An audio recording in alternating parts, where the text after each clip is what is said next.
Welcome to Montgomery County Council wrap-up for the month of September. We start with the kickoff of a new campaign that protects the thousands of residents who rent property in Montgomery County. Renters have rights. That's what county leaders want the thousands of residents who are tenants to know. The campaign kicked off at the Pooks Hill Tower in Bethesda. It's really something that is very, very, very important to our county. And it's the result of recent legislation passed by the council that steps up housing inspections and tenant advocacy. Legislation that was years in the making. This is what matters with legislation. It's one thing to pass a law. It's another thing to talk about a law. It's another thing to actually go sit down and do the work to make it happen. It is incumbent upon county government and all levels of government within and around this region to provide safe and adequate housing for all of our residents. The updated law enhances code enforcement by requiring every multifamily dwelling be inspected every 2 years. Those results will be used to put together a list of problem properties that will be inspected on an annual basis. The inspection program is pure gold. If we go through this county, we do all the buildings, we focus on the older ones and the ones with the most violations, we can bring this housing stock up to a level of decency that it has not been at in many, many years. And once it's there, we can keep it there. The Renters Have Rights campaign directs tenants to call 311 if they have complaints or questions about their properties.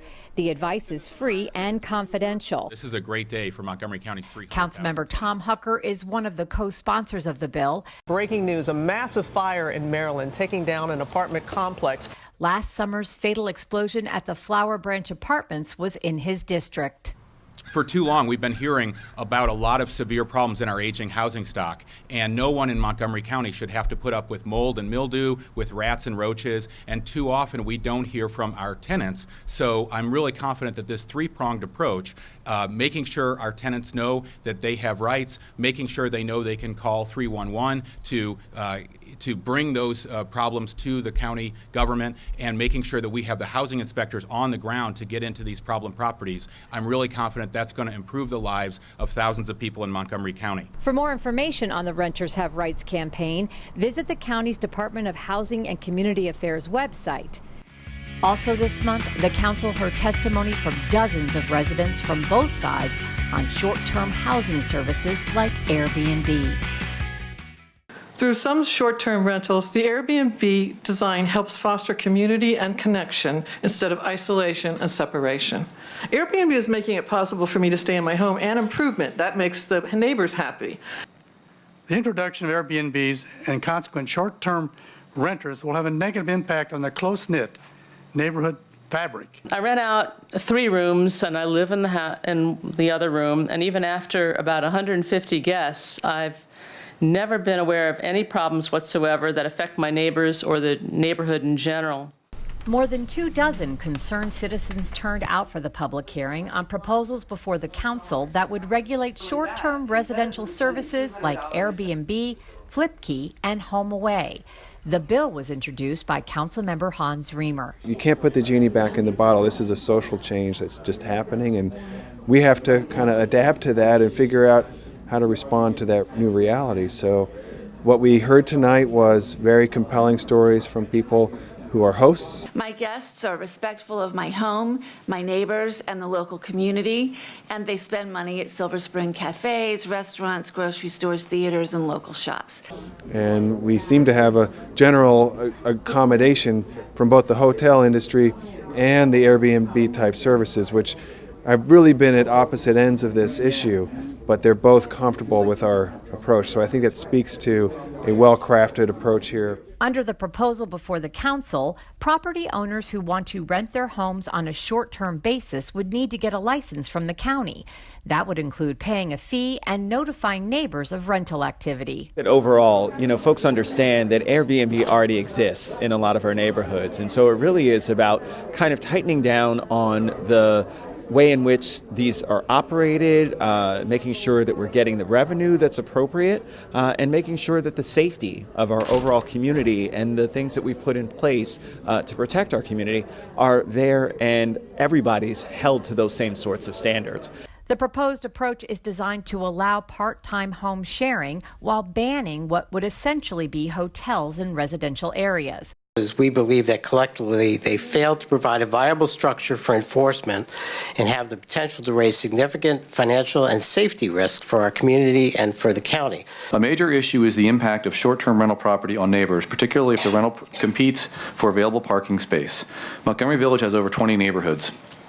Even in neighborhoods with traditional single-family homes where owners park largely in their private driveways and garages, the streets are often used for parking as well by that community and neighboring communities. I think when you start from the perspective of we want to allow people to do home sharing, but we don't want property investors to just come in and snap up homes and then turn our housing stock into commercial enterprises and neighborhoods.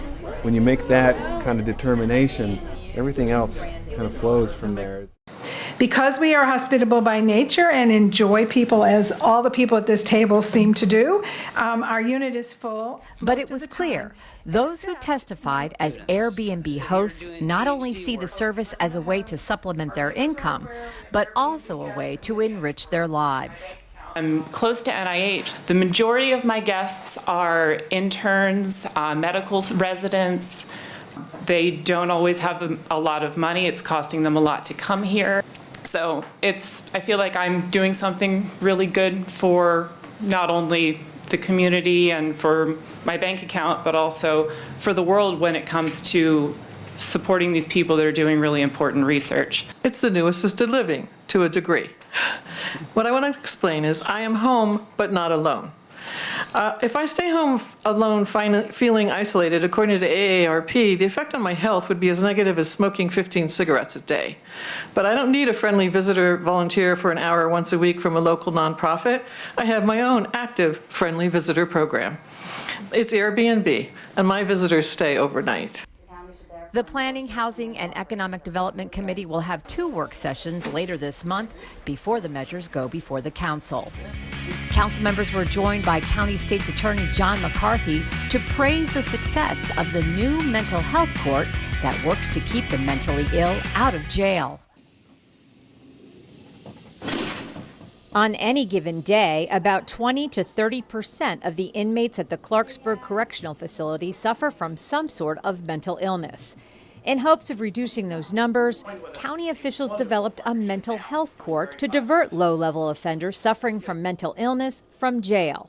The bottom line is this is just smart, good government. This is smart public policy.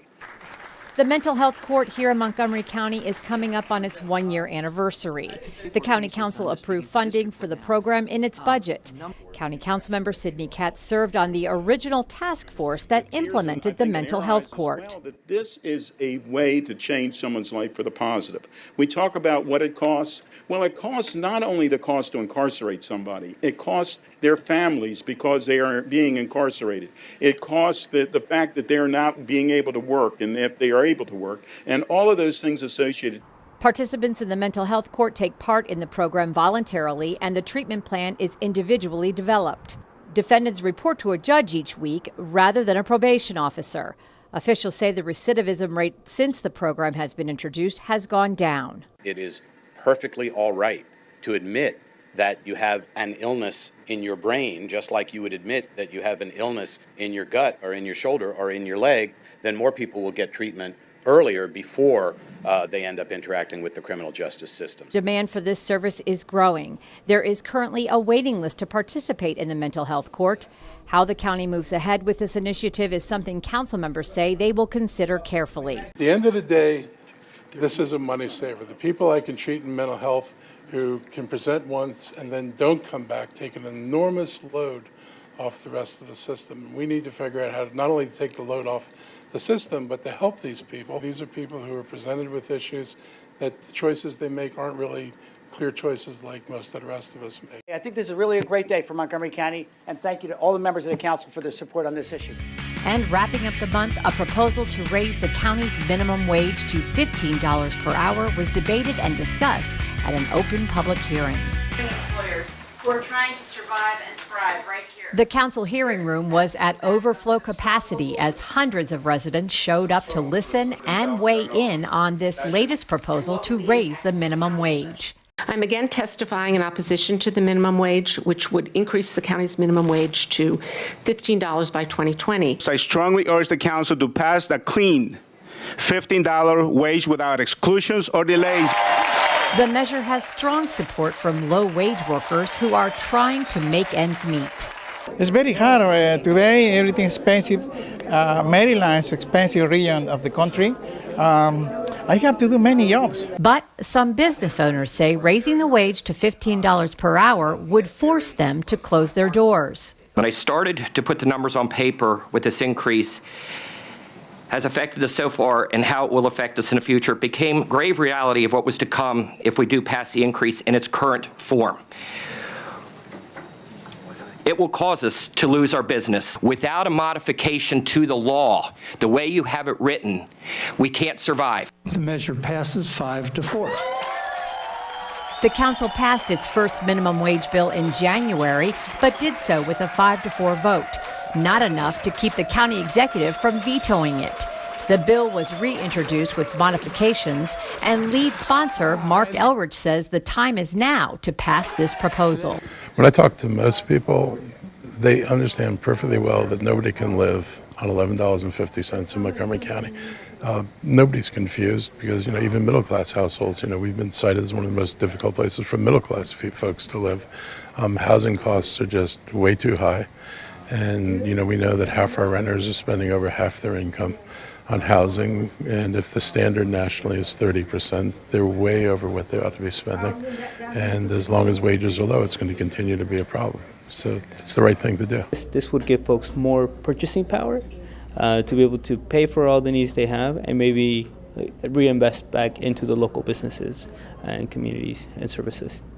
Mr. Leggett has asked the county council to amend this new proposal to a later date and also amend the numbers of employees in defining a small business, something council president Roger Berliner says needs to be considered. We had enough businesses who came to us and said, we will lay people off. Councilmember Berliner, if you adopt it at this pace, I am out of business. I will lose my business. I will lose my home because I mortgaged my business with my home mortgage. Though there were 40 folks who testified on the bill, few were business owners like Ron Zimmerman. Representatives from the Chamber of Commerce were on hand on behalf of that group. They said those merchants don't want to alienate their employees by testifying against the bill. And so when they come to express concern about this issue and they are misrepresented in the press and maligned and called out for expressing their opinions, that's their business, that's their livelihood on the line. And so we represent them.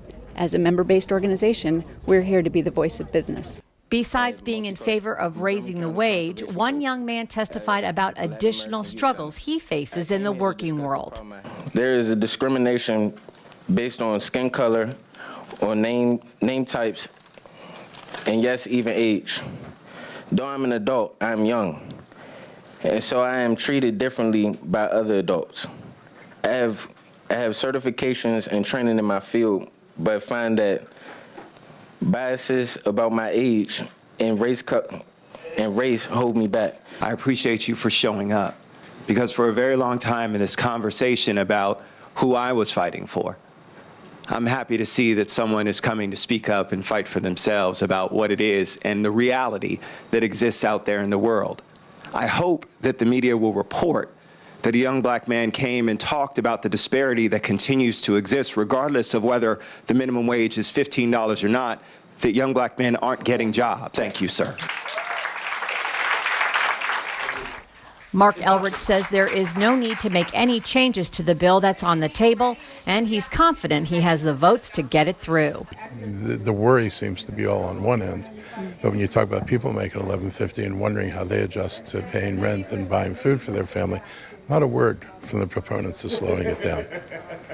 So I'm not interested in delaying this.